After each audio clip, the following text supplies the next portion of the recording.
Hello, and welcome to the Empowerography Podcast.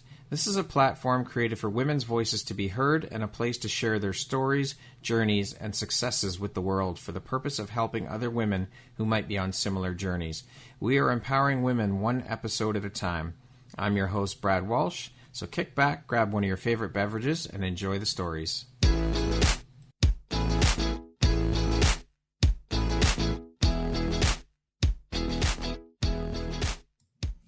Hello there, Brad Walsh here, your host of the Empowerography Podcast. Today, my guest is Anaiya Sophia. She is a mystic author / storyteller based in France. How are you doing today, Anaiya? Yeah, really good. Thanks, Brad. Really good to be here. Thank you so much for agreeing to be part of this community I'm creating, and we finally have got around to doing our interview. I know we've been trying for quite some time now, so it's great to finally actually have you here and be able to have this conversation with you and hear your story and your journey. I'm really looking forward to it. Yeah, likewise. I'm glad we persevered, and I think this is a quality that this time is bringing out in us. Perseverance, fortitude.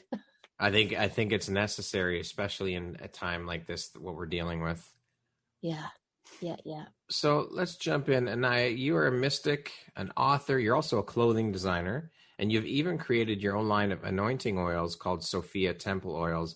You run a B&B in southern France. That's quite the resume. You have a full plate there. Where do you find time for all of this stuff? Well, I am a classical Capricorn. So I'm kind of driven, and I have quite a large capacity to juggle many, many plates. And I don't have children. So I think, there you go. there's a big gap there, which enables me to do what I do, I guess. Well, that frees a lot of your time for sure.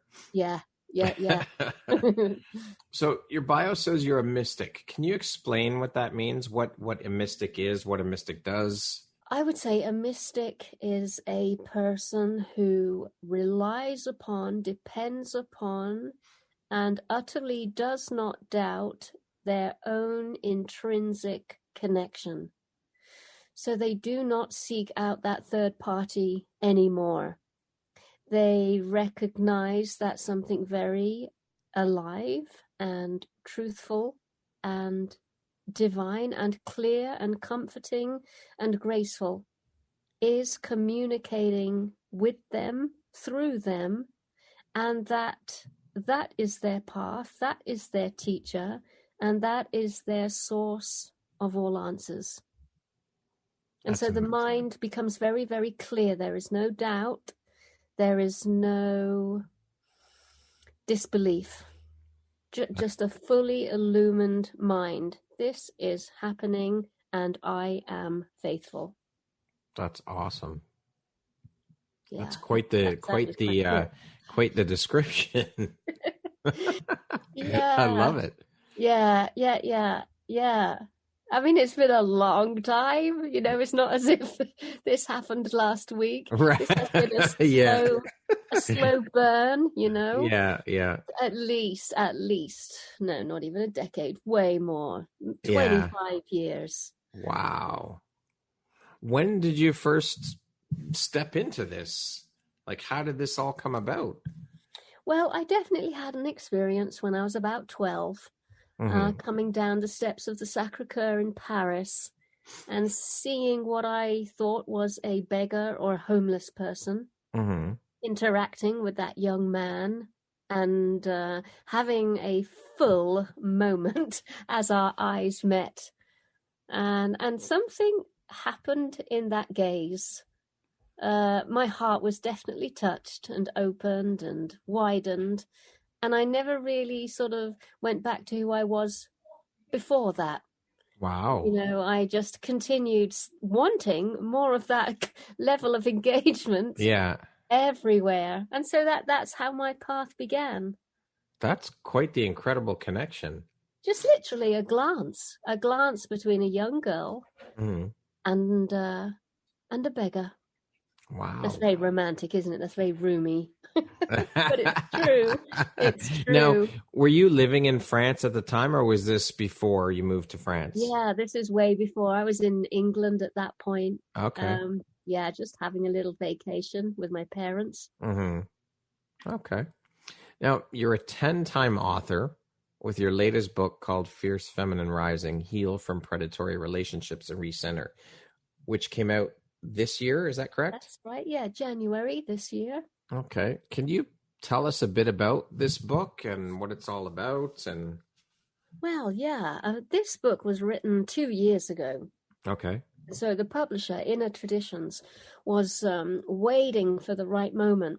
And when they said January 2020, I was like, oh, God, it needs to come out way before then. So I was a little bit, not sure about the date. But of course, now I can see, oh, my God, this was the most perfect time because we did not know what was coming. Right. Although the book is hinting at it on every single page. Really? Oh God, absolutely. This is exactly the main thrust of the book. But it's looking at the situation out there and looking at exactly the same situation in here. And so it really is a map for transversing and navigating this tumultuous time, but not just, the political, the environmental, not just those things happening out there, but to, eavesdrop in on our own dialogue.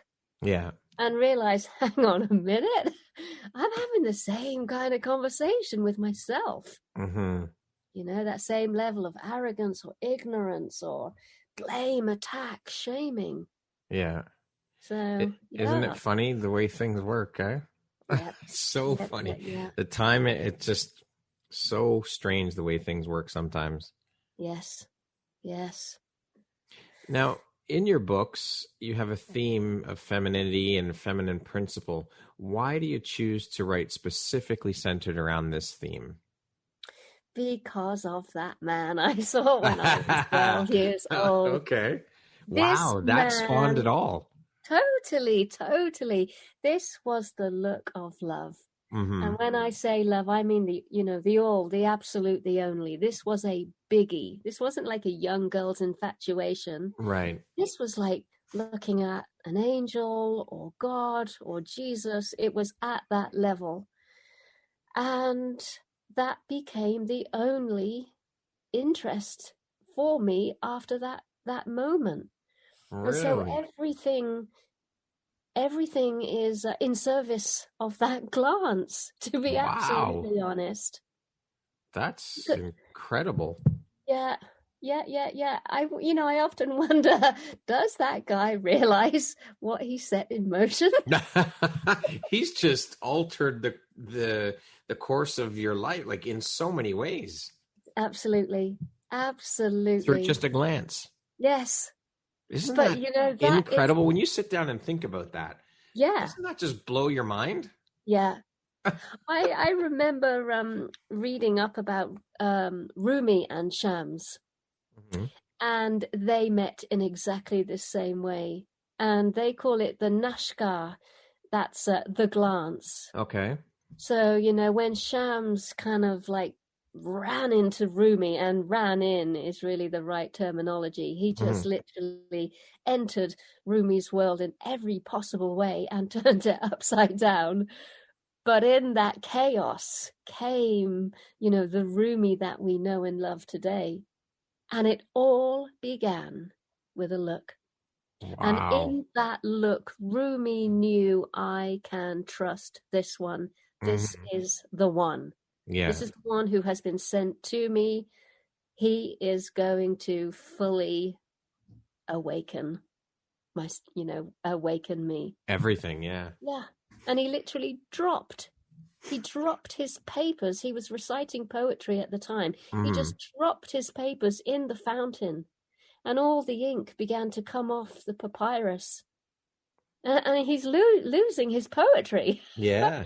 But he doesn't care. He's just like walking towards Shams as if to say, okay, where are we going? Yeah, we're here. And that's a true story. Amazing. Yeah. And that's what it was like for you. Yeah. Yeah, Wow. yeah. I would have gone off with that guy. For sure. Because, love was there. And so was this immense trust. Mm. Yeah. That's an incredible story. Yeah. Where do you pull your inspiration from when you are writing your books? I mean, I know that this glance was the catalyst for it all, but when you sit down to write, where do you pull your inspiration from? I often return to exactly that place because Okay. it leads to somewhere. It's like a little doorway. Yeah.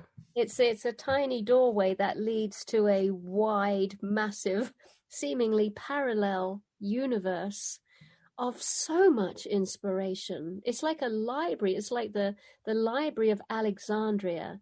There's this, in my imagination, there's this close parallel possibility that's so close. It's almost on every single breath.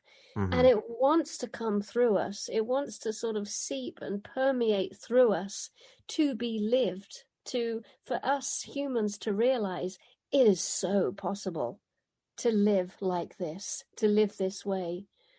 And so music is another big one for me. Mm-hmm. That often flies that little gateway open. Poetry, movies, anything that's in the body, dance, performance, art, because Yeah. I think we're all getting it from the same place. Yeah. I don't know. For me, music is an incredible vehicle. It's an incredible thing. You can hear a song and it takes you back to an exact moment in your life. I can't think of many other things that can accomplish that. I mean, art, yes, we all love art. Well, I shouldn't say we all, but I'm an art lover, and a book can take you back to a time, but there's just something about music that it's a whole other level, and nothing else is like it. Nothing. Absolutely. Totally agree with you there, Brad. It's incredible. Yeah. So I know each author has their own creative process when they sit down to write. Can you walk us through your process a little bit? Yes, absolutely. And it's very particular. Okay. I can remember a world before social media and gadgets and screens and keyboards. And I cannot and would not and will always refuse to begin to write a book with a machine. Really? It must be handwritten. Okay. It must, those early stages must be me scribbling in some kind of journal. And if you look back at my writing, the spelling is dreadful, the sentences are obscure and often loads of bits missed out, but I understand what I'm saying, and it must begin there. And it must begin in what I call my favorite chair. Okay. Which is an outdoor chair that's totally in line with the sun. Mm-hmm. And I must say my most creative hours are the first 2 hours as the sun's coming up. Okay. And if I can catch that moment, then I will be with the storyline all day long. Threading in and out. 1 minute I'm here in the kitchen washing up, the next minute I'm back there again. So it's essential to begin that day, with a pen. In that chair. Journal. I love it. Well, it's good to have structure. I mean, if that's how and where you produce your best work, then there you go. Yes. So you have your own clothing line, as I mentioned above. What inspired you to create your own clothing line? And how did that all come about? Well, that was my first work, I guess. Okay. When I was in my 20s, I was a fashion designer in London, and I was dressing people like Bjork and Madonna and Really? Prodigy. Yeah. What? I loved it. Wow. But I can see now, even that was serving the glance, because the most exciting part of being a fashion designer was the creating the catwalk show, creating the performance. Yeah. And even back in those days, it was never about showing, good tailoring or good design skills. It was about creating an atmosphere. Yeah. I wanted the people in the chairs to sit up and take notice, because something very, very alive is in the room. And the models, and again, the music and the imagery, it's all to bring something to the people, the witness, the audience. It all comes to a head. Totally. I can see, even in those, kind of drunken, heady days, I was still serving that moment, because it was always about love. It was always about opening. It was always about uplifting and inspiring and courage and bravery, always. And so, what I do now with the pen, it's the same thing. And do you miss that world at all, though? No, not one bit. No, because it lives on inside of me. Yeah. I still have an edge. I'm not a perfect, what's the word I'm looking for? I'm not a polished, marketable author. Right. I have an edge. I'm a little bit unpredictable. That's good to have an edge, though. That is very, very good. So, that which I was playing with in my 20s is still with me. I'm harmless, but I'm just not the branded one, if you know what I mean. Yeah. Amazing. I love that. How long were you a fashion designer in London? Well, to be honest, it was only 5 years, because that is a usual time period. It's like being a musician. Yeah. You're hot for a certain amount of time. Yeah. And then you are so not anymore because someone else has come along with the new concept. So, we really had our heyday in the 90s. We won awards and everything. Amazing. But it's good to know, it's good to keep an eye on the horizon to see when you're starting to go from hot to warm. Right. And if you can get out whilst you're still warm, then it's a good thing. It's a very good thing. And I mean, there are those anomalies that surpass that shelf date, we'll call it. Yes.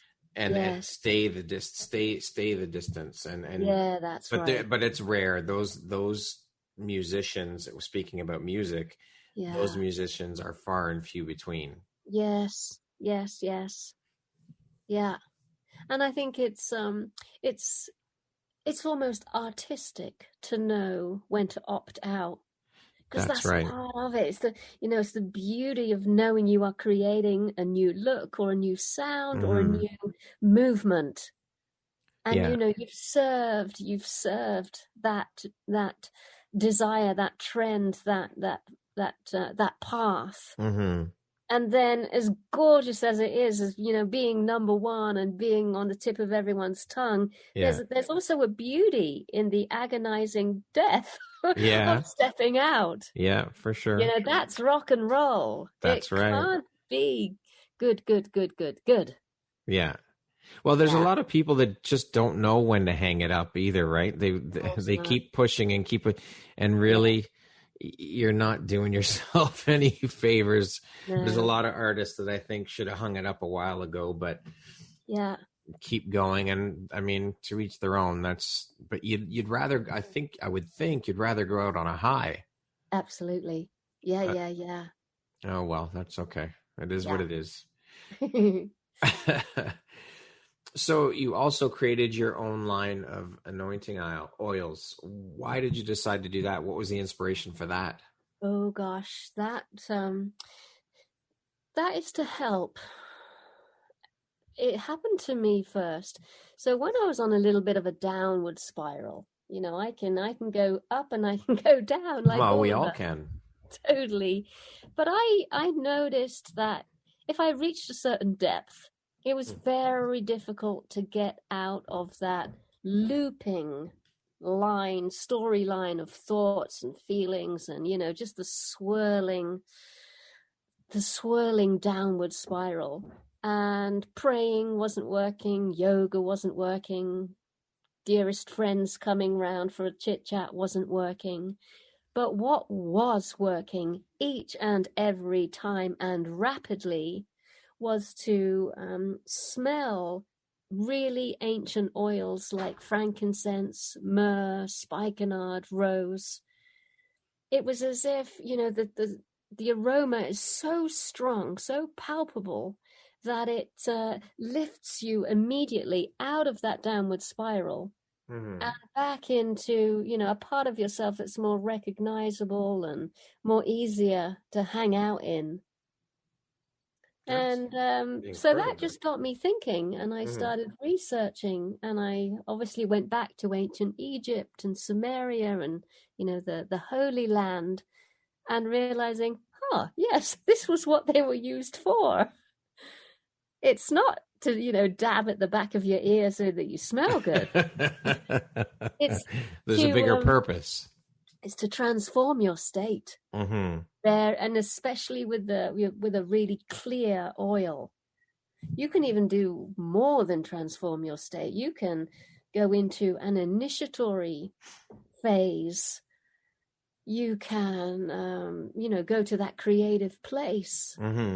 These ancient medicines are quite something.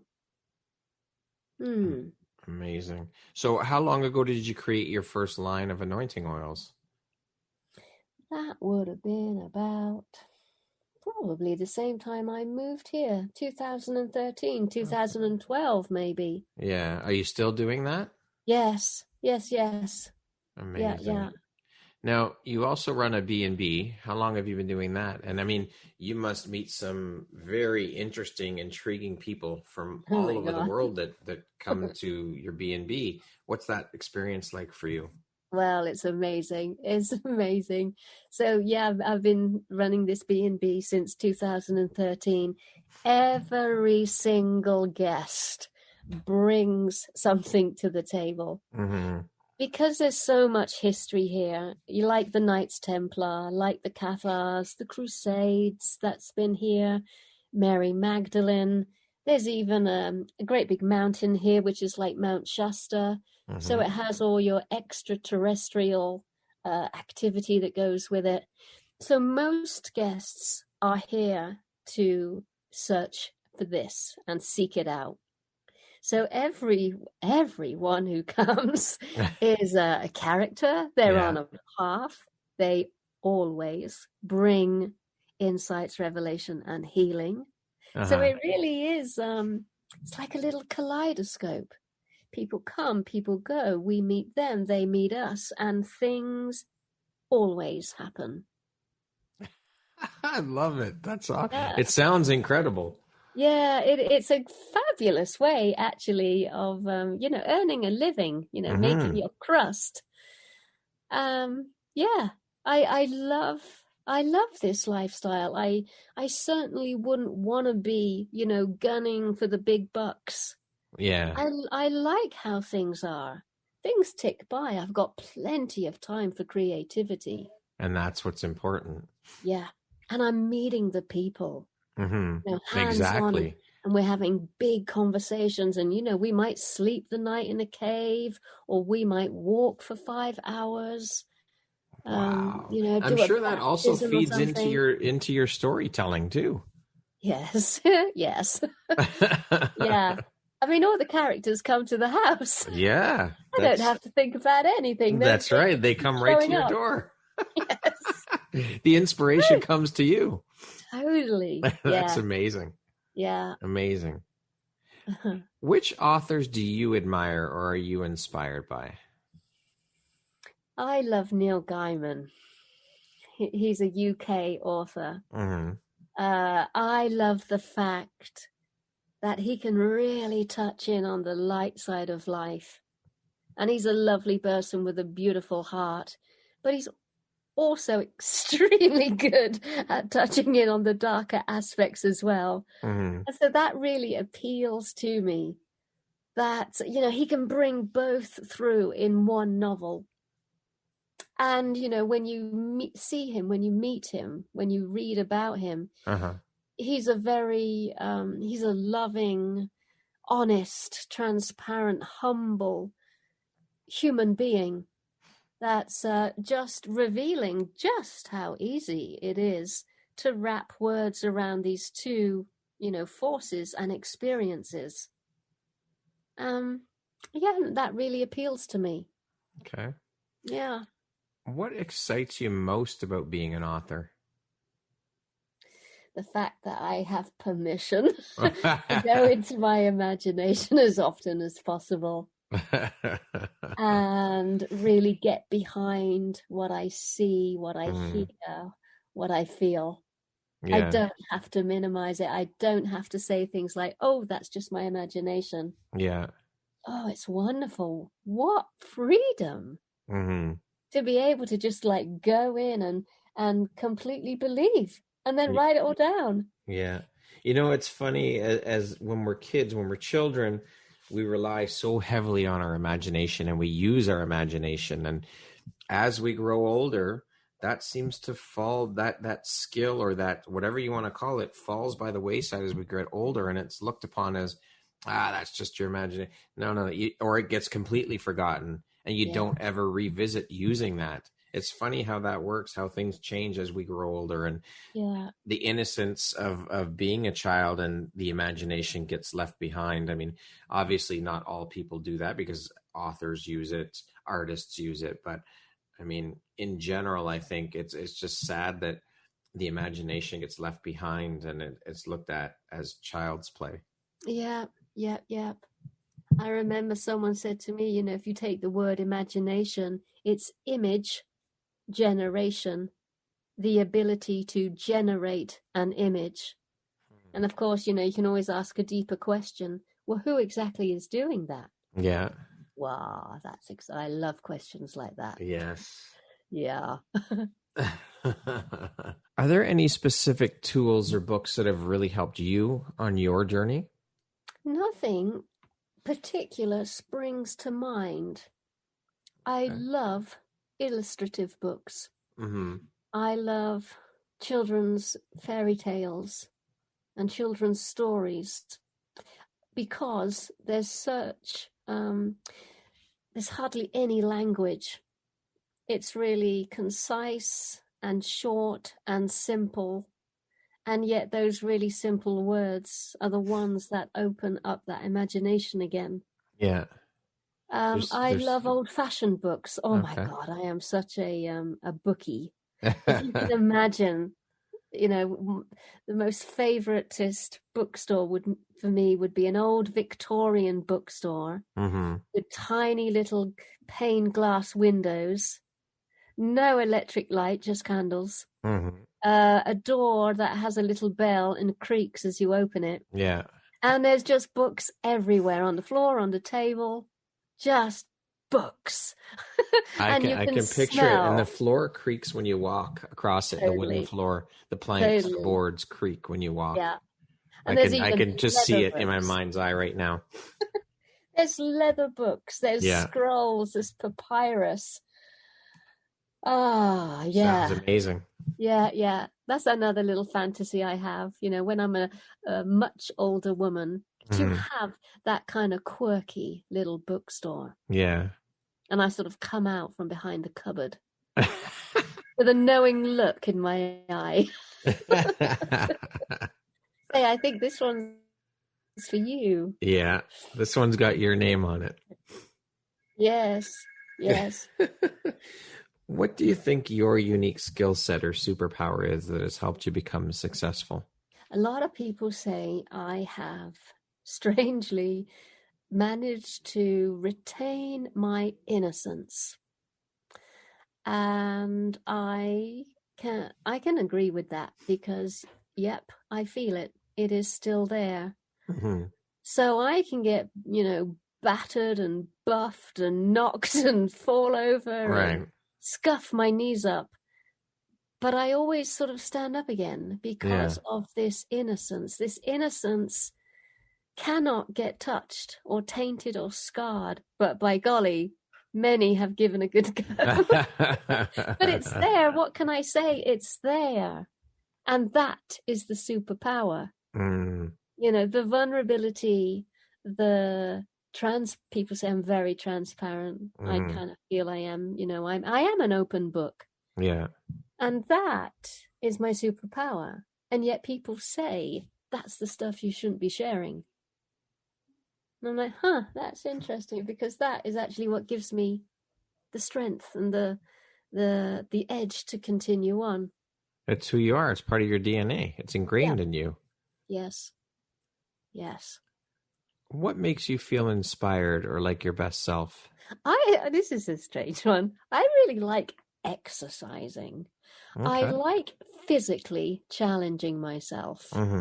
And here in the mountains, that would be a jolly good uphill walk that makes me, you know, that I reach that summit. And, you know, I see the whole thing as like a training exercise. And that, there's something, I think probably because I'm so much in my imagination and, you know, wordy and writing down words, and I need to balance that with really robust physical activity. And when I realize I have done that, it just makes me feel very complete and very sense of like being satiated. Like, I'm good. That fixed me up. I do like sending a lot of energy through the body. And then you sort of come away from your physical exercise feeling extremely peaceful. Yeah. Okay. That wasn't really very inspiring, was it? No, it is. I mean, honest. if that's what lights you up and makes you feel good and makes you feel inspired, then absolutely it is 100%. Yeah. Who would you say are 3 people in your life that have been the most influential? Well, for one, that guy. We know that. Yes, we know that's the first one, 100%, without a doubt. Marilyn Monroe is another big one for me. Okay. I am absolutely enchanted by her beauty, and again, her innocence. She had that innocence as well. She was an absolute sex siren and worked it beautifully. Yes. And yet, in the other hand, she had this exquisite innocence and vulnerability and fragility. And yet, she was quite possibly the most sexual woman to date. In that way, it's changed. It's changed in these last generations, what we consider sexy and sexual. Very true. We can leave it at 2 if you like. Yes, okay. Let's leave it at 2. All right. Yeah. Those are 2 pretty good ones, I would say. Well, yeah, male and female, masculine and feminine. There you go. Yeah. How would you like to be remembered? Well, as I said at the beginning of our conversation, I don't have children. So it is very important for me to leave something behind. I need to leave something behind. I want to leave like a little legacy as something that someone or many can pick up on and run with.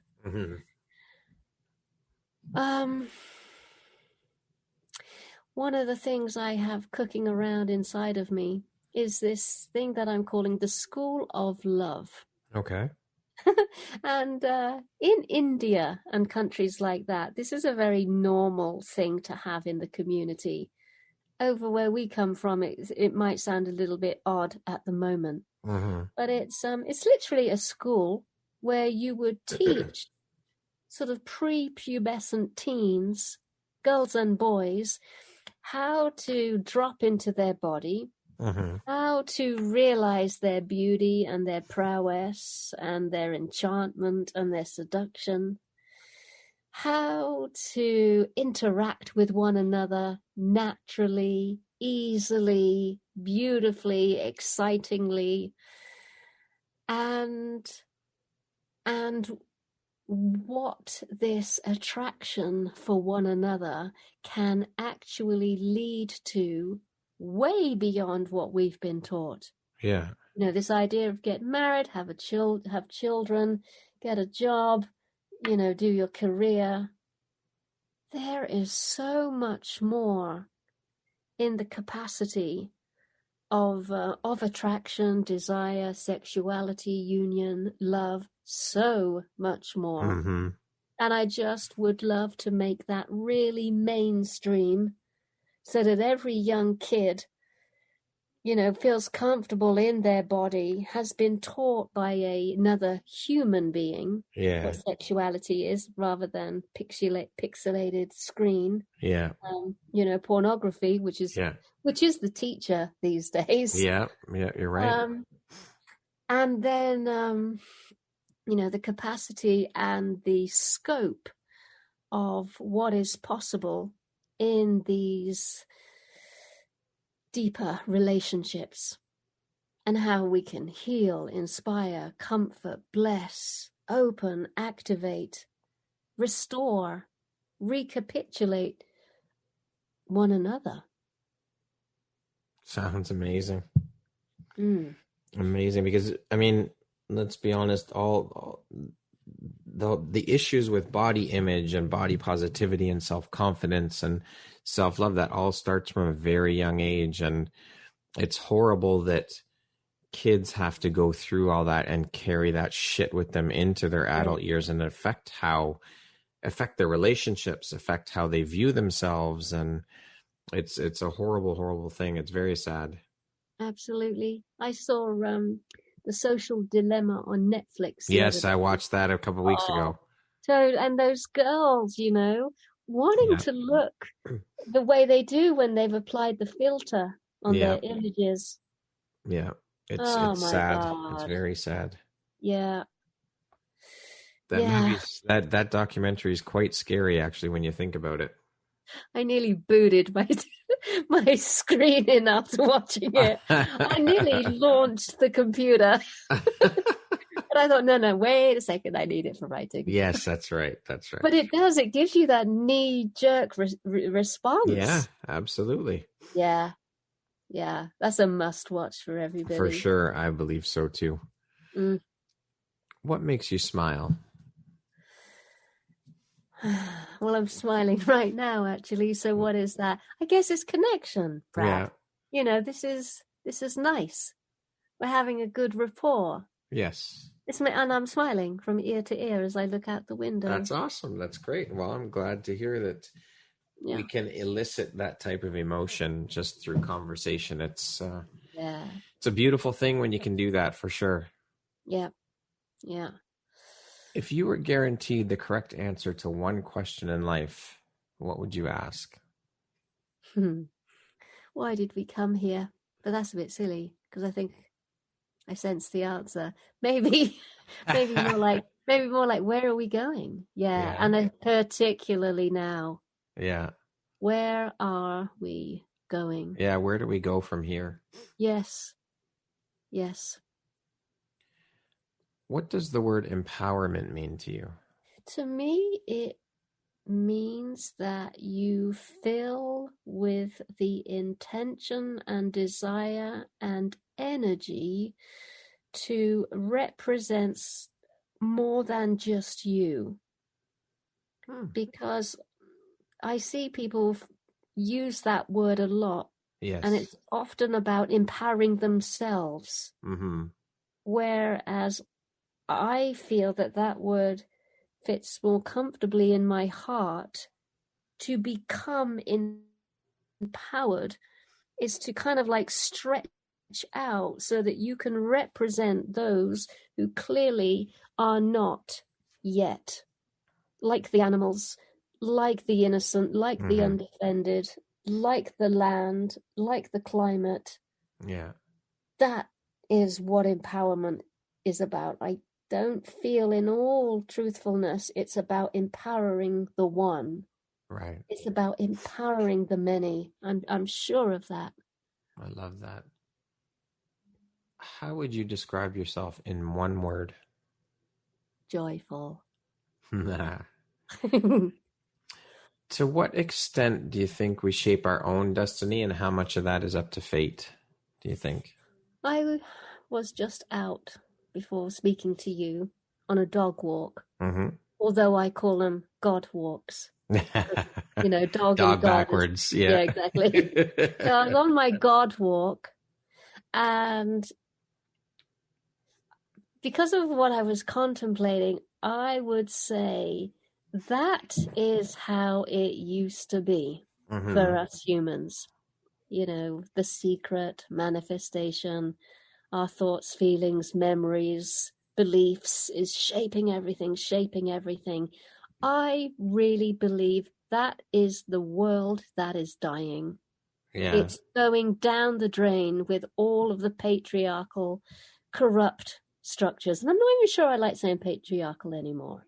Just the corruption. The crap is going down the drain. And that limited way of understanding things, you know, duality, manifestation, that's also quite cheap. And that's going down the drain too.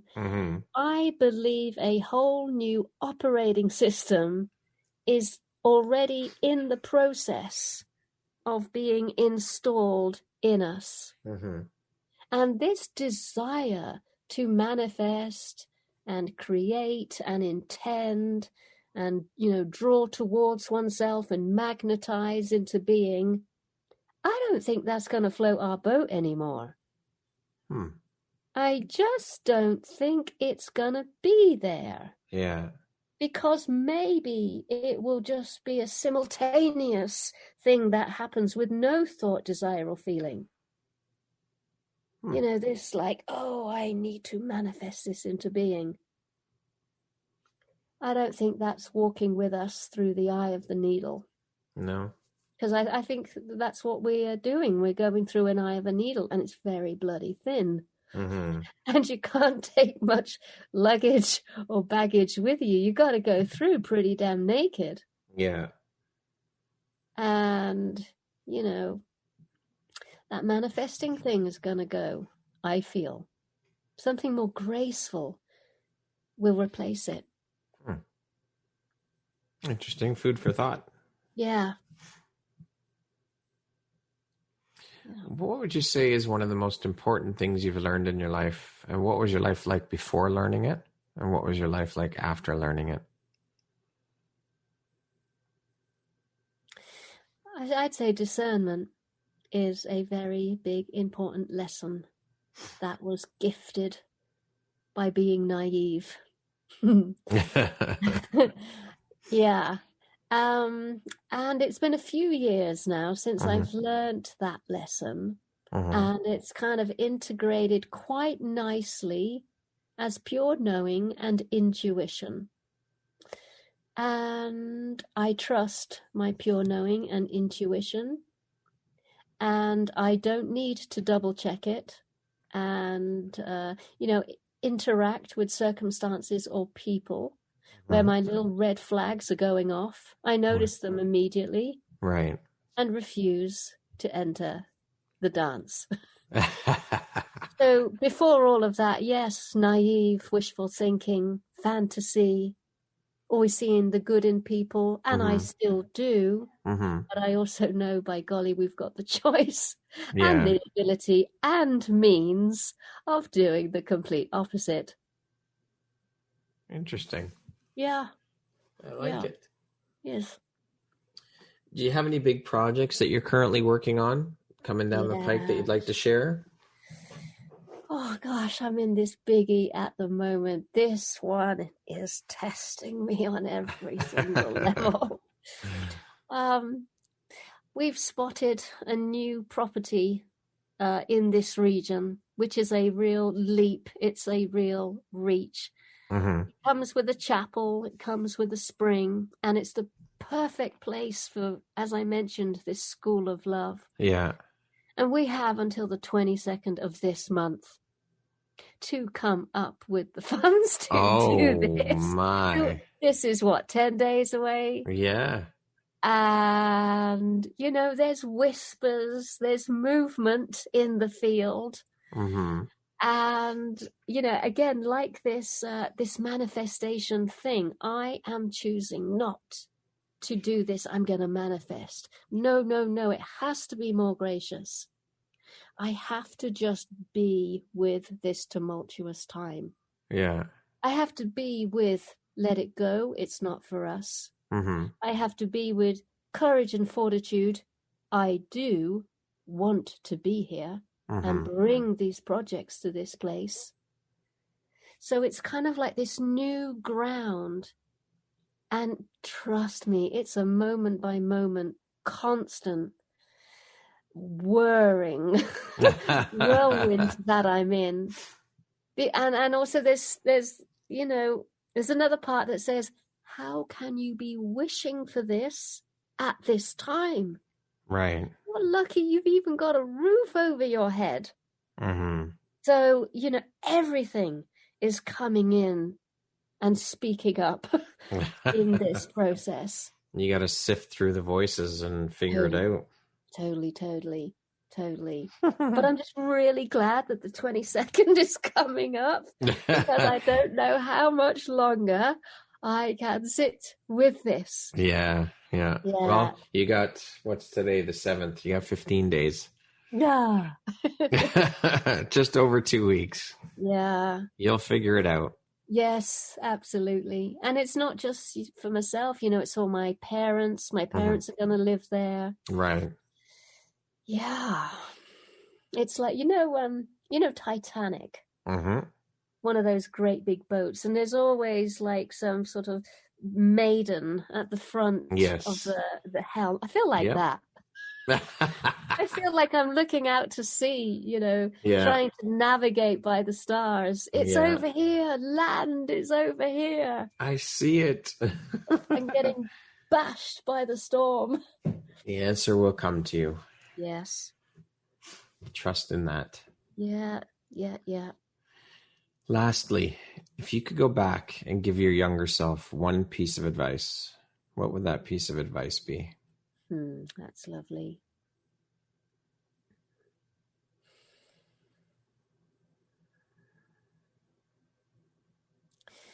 It would be a message of, I am here with you now.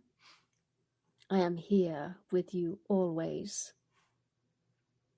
And I am here with you till the very end and beyond. So it's not necessarily a message. It's more of a transmission that my older self is with my younger self, and my younger self is with my older self, and that we will be one again at the very end. That's beautiful. I love it. Thank you so much, Anaiya, for taking the time to share your insights and your wisdom and a bit of your journey. This has been one hell of an interesting conversation. It's amazing, really. I've thoroughly enjoyed this conversation, and a lot of great topics and just inspirational. I've really enjoyed this chat, and I appreciate you being here and agreeing to be part of the community that I'm creating here with the podcast. And I'm very appreciative for you. Well, thank you so much, Brad. I just wish I could have asked all the same questions back at you. That would have made it more complete. Well, we could set up another conversation where you and I could just chat. We can do that, no problem. Yeah. Thank you so much for inviting me on. Thanks, Anaiya. I hope you have an amazing rest of the day or evening, and we'll talk soon. Yeah, thank you. Bye. Bye.